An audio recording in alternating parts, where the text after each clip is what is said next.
नमस्कार साथियों, मैं पंकज मिश्रा डीलेट 2017 बैच से। जैसा कि आप सभी साथियों जानते हैं कि जूनियर एडिट की भर्ती में विषय को चुनने के लिए लगातार साथियों में असमंजस की स्थिति है, कौन सा विषय चुनें।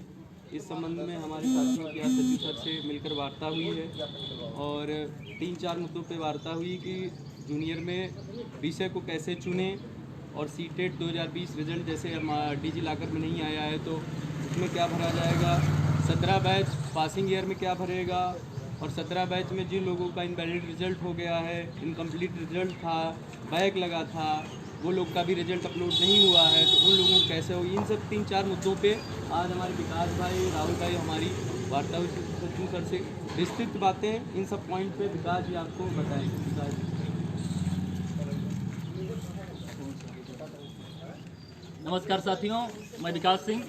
आज हम लोग परीक्षा नियामक पर सचिव साहब से मुलाकात करके जूनियर शिक्षक भर्ती में जो समस्याएं आ रही हैं उनको लेकर हम लोगों ने स्पष्ट रूप से रखा और हम लोग अभी तुरंत यहाँ परीक्षा नियामक से लाइव आकर जो भी समस्याएं आ रही हैं उनको हम सोचे कि यहीं से बता दिया जाए, जिससे समस्या का यहीं से अंत हो जाए। जैसा कि सबसे पहले जो सबसे ज़्यादा महत्वपूर्ण बात यह है कि विषय को लेकर अभ्यर्थियों में सबसे ज़्यादा टेंशन इसी बात को लेकर है कि हम किस विषय का चयन करें।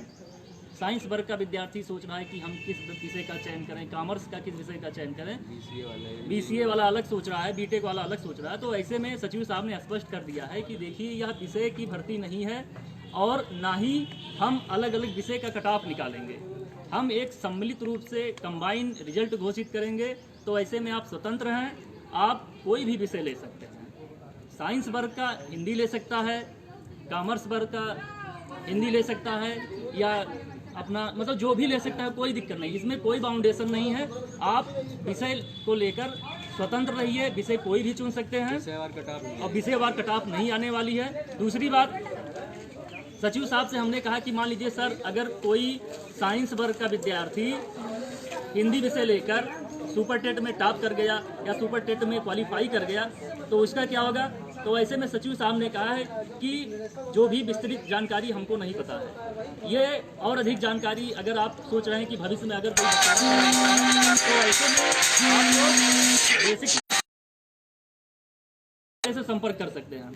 तो कुल मिला के यही है कि सचिव साहब का जिम्मेदारी है कि हम वो बोले हैं कि हमारी जिम्मेदारी है कि हम यहाँ से परीक्षा कराएंगे। हमें जो गाइडलाइंस मिली हम गाइडलाइंस का पालन कर रहे हैं। तो विषय को लेकर जो भी भ्रांतियां हैं, जो भी समस्याएं हैं, एकदम क्लियर है। आप किसी भी विषय को लेकर अपनी परीक्षा की तैयारी करिए, वहाँ परीक्षा दे सकते हैं। जो ओमार सीट मिलेगा, ओमार सीट में बाकायदा खंड वाइज ABC करके उसमें सब्जेक्ट का गणित, विज्ञान, सामाजिक विषय या भाषा में हिंदी, संस्कृत, उर्दू तीनों का कॉलम बना रहेगा। बाकायदा एक पेपर मिलेगा, पेपर मोटा सा रहेगा।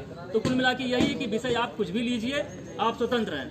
फिर सीटेट जूनियर उत्तीर्ण को लेकर बहुत से साथी जूनियर जो टेट होता है या सीटेट होता है नहीं उत्तीर्ण किए थे, तो अभी 26 फरवरी को सीटेट 2021 उत्तीर्ण किए हैं। तो ऐसे में परीक्षा भरते समय यह एक कॉलम आ रहा है कि आप मार्कशीट नंबर डालिए।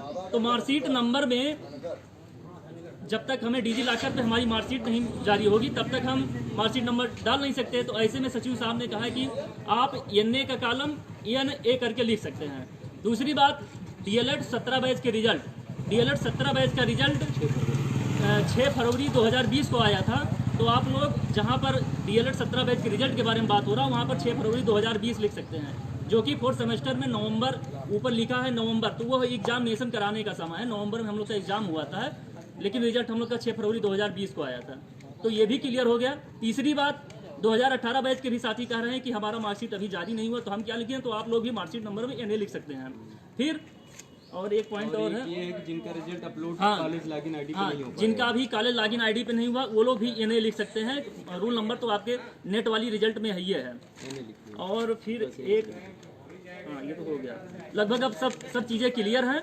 और हम लोग हमारी एक टीम लखनऊ हम आज या कल तक भेज देंगे कि पूर्ण जानकारी के लिए, कि भविष्य में कोई दिक्कत ना हो। भविष्य में मतलब जैसे मान लीजिए अगर हम साइंस वर्ग के हैं और हमने हिंदी विषय ले लिया, क्योंकि हिंदी विषय की तैयारी बहुत जल्दी हो जाएगी और समय भी कम है, और हिंदी विषय अगर अन्य विषयों की अपेक्षा देखा जाए तो सरल है।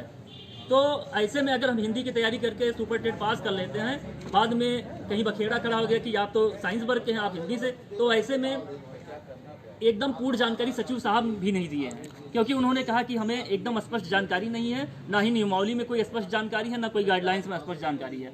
लेकिन सचिव साहब ने यह भी कहा है कि आप लोग स्वतंत्र रहिए, कोई भी विषय चुन सकते हैं, और फॉर्म में भी ऐसा कोई बात नहीं रखा गया है कि आप कोई दिक्कत नहीं होगी और कोई दिक्कत भी नहीं होगी, भविष्य में कोई दिक्कत नहीं है। लेकिन हम लोग एक अपने संदेह को दूर करने के लिए, अपनी जो मन में एक विचार चल रहा है कि यार कहीं गलती ना हो जाए, कहीं दिक्कत ना हो जाए, तो उन सब चीज़ों को लेकर हम अपनी टीम को लखनऊ कल भेज देंगे, और वहाँ पर बेसिक शिक्षा निदेशालय जो हमारे सचिव वहाँ के जो निदेशक सर हैं प्रशासन, और वहाँ वार्ता किया जाएगा। वहाँ पर हम निदेशक सर से हमारी टीम जाएगी, वहाँ पर एक बार जो थोड़ा सा संदेह हो रहा उस संदेह को दूर कर दिया जाएगा, बस, और बहुत ज़्यादा कुछ नहीं है। और उसके बाद जो भी चीज़ें हैं राहुल भाई बात अपने रख दें, और आप लोग स्वतंत्र रहिए, तैयारी करिए, बहुत सही। नमस्कार साथियों, जय महाकाल। जैसा पूर्ण रूप से कल ही बताया गया था कि आप चाहे आर्ट वाले सब अभ्यर्थी हैं तो साइंस चुन सकते हैं, और साइंस वाले हैं तो आर्ट चुन सकते हैं, या इसके लिए आप स्वतंत्र हैं, आप भाषा चुन सकते हैं, कोई भी दिक्कत नहीं। सचिव सर ने कल ही क्लियर किया था, और आज गाइडलाइन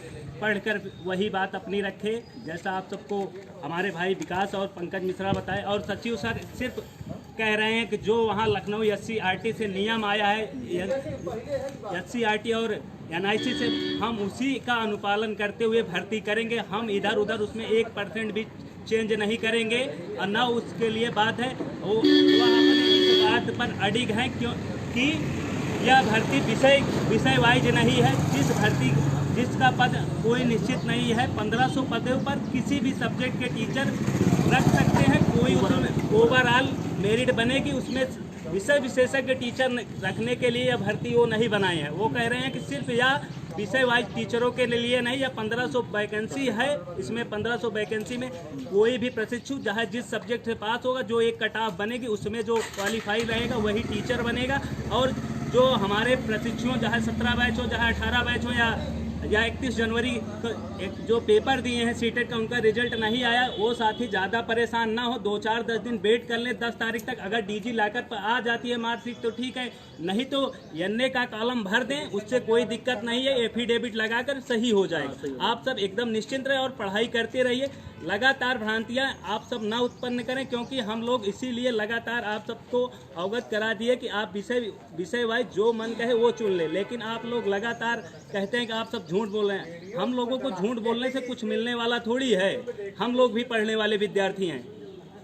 और हमारी पूरी टीम कल या परसों में SCRT विजय किरण आनंद सर और एवं सर्वेश विक्रम सर से मुलाकात करेगी और स्पष्ट करेगी, क्योंकि यह भर्ती फंसे ना, इसीलिए हम लोग लगातार PNP पर भी आए हैं और SCRT पर अपनी टीम को भेजेंगे। और सभी साथियों से निवेदन है कि ज़्यादा से ज़्यादा शेयर करें। धन्यवाद साथियों। जो विषय से संबंधित कंफ्यूजन चल रहा है, तो हमारी टीम सचिव सर से ही नहीं, सचिव सर से तो मुलाकात की ही, यहाँ के जो मेन बाबू हैं, जो ये सब देखते हैं, जिन्होंने विज्ञापन को बनाया है, उनसे भी बाकायदे विकास जी हम थे, करीब 5-10 मिनट बातें की, पूरी एक चीज़ जानकारी सर की भविष्य में भर्ती फंसेगी तो नहीं, अगर विज्ञान वाला वर्ग वाला हिंदी ले लेगा तो कहीं वो फंस तो नहीं जाएगा। तो उन्होंने पूर्ण भरोसा दिया कि आप लोगों के साथ अन्याय नहीं होगा। मैं बता रहा हूँ कि कोई सब्जेक्ट आप चुनाव कर सकते हैं, लेकिन 1% जो डाउट है, संदेह है, थोड़ा बहुत जो संदेह है, उसको दूर करने के लिए हमारी टीम जो है, लखनऊ की टीम, लखनऊ के जो लोग हैं वो जाएंगे, वहाँ पर प्रशासन से मिलेंगे, इसको एकदम क्लियर करेंगे। लेकिन जहाँ तक 99% बात है कि आप कोई भी सब्जेक्ट का चुनाव कर सकते हैं, ये TGT नहीं है, यहाँ विषयवार रिक्तियाँ नहीं निकली। आप भी देखिए, यहाँ 1500 जो पद हैं उसमें ऐसा नहीं है कि हिंदी के 200 हैं, विज्ञान के इतने हैं, गणित कितने हैं, सामाजिक विज्ञान कितने, कहीं ये मेंशन नहीं है। तो उनका जो कह रहे हैं कटाफ जो निकालेंगे, तो कटाफ भी वो विषयवार नहीं निकालेंगे कि मैथ का अलग कटाफ निकालेंगे और सामाजिक विज्ञान का अलग, हिंदी का अलग, उर्दू का अलग, संस्कृत का अलग, ऐसा कुछ नहीं। कटाफ हो, अगर हिंदी वाले लड़के टॉप कर गए हिंदी, तो हिंदी के मतलब कि जो विषय मतलब वो 1500, जैसे 1500 सीट है, तो जो 1500 के हायर लड़के होंगे, जो नंबर ज्यादा रहेंगे, उन्हीं को ले लेंगे। तो मतलब विषयवार रिक्तियां नहीं होंगी। तो आप परेशान मत होइए, जिस विषय में आपको कॉन्फिडेंस है वो उस विषय का चुनाव कर सकते हैं। और ये साथियों, आप लोग घर बैठे हैं, दूर दूर बहुत दूर से लोग लाइव देख रहे हैं, तो कम से कम यह वीडियो शेयर कर दीजिए। मेरे पास कई मेरे 17 बैच के साथी कॉल कर चुके हैं इस मुद्दे पे कि सर मेरा इनवैलिड है, इनकम्प्लीट रिजल्ट था, और 3rd सेमेस्टर में बैक लग गया था, 4th सेमेस्टर में बैक लग गया था।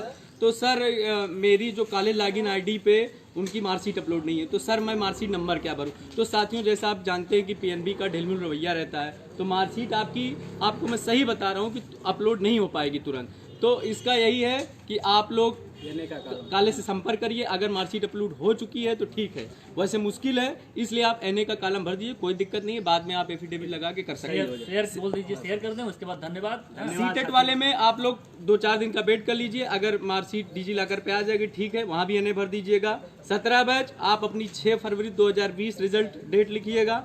18 बैच वाले अपना 2021 लिखिएगा जिस डेट में निकली है। तो इन सब मुद्दों पे, विषय के मुद्दे पे क्लियर है आप, कोई विषय जो इसको शेयर कर दिए, ज़्यादा साथियों कंफ्यूजन में रहते हैं उनको तक बात पहुँचे। पुनः यह वीडियो फिर से कह रहा हूँ कि यह वीडियो अधिक से अधिक शेयर कर दीजिए, जिससे पूरे प्रदेश के साथी जो भी प्रशिक्षु हैं, आप लोग देख सकते हैं ये परीक्षा नियामक का गेट है, हम लोग यहीं से लाइव हैं, ये कोई ये ना हो कि हम लोग अलग से लाइव आ रहे हैं रूम तो से। अभी सचिव साहब से मिलकर जो भी है चीज़ें आपको स्पष्ट रख दिया गया, हमने रखा, पंकज भाई रखा और राहुल भाई ने सब चीज़ें स्पष्ट है। और आप लोग अधिक से अधिक शेयर कर दीजिए। और अभी हम कुछ देर में, जब हमें मौका मिलता है 2-3 घंटे 4 घंटे में, तो हम एक पूरा लिखकर भी एक पोस्ट कर देंगे। बहुत बहुत धन्यवाद, नमस्कार।